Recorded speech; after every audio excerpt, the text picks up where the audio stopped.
एक मोठी बातमी आहे। मुख्यमंत्री देवेंद्र फडणवीस आणि दोन्ही उपमुख्यमंत्र्यांच्या हस्ते बेस्टच्या 150 इलेक्ट्रिक बसेसचं लोकार्पण पार पडलं।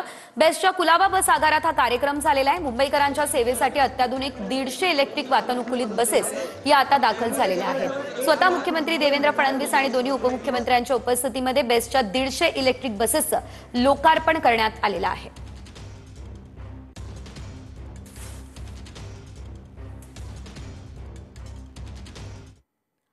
आमदार प्रवीण दरेकर यांनी स्वयंसमूह पुनर्विकास प्राधिकरणाच्या अध्यक्षपदाची सूत्र हाती घेतलेली आहे। म्हाडा गृहनिर्माण भवन या ठिकाणी दरेकरांचा पदग्रहण समारंभ पार पडलाय।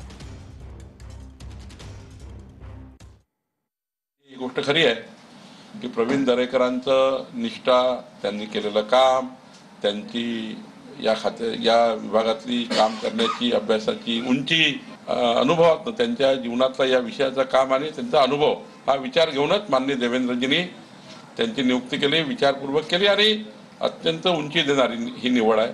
प्रवीण दरेकरांवर माननीय मुख्यमंत्री देवेंद्र फडणवीसजींचा प्रचंड विश्वास आहे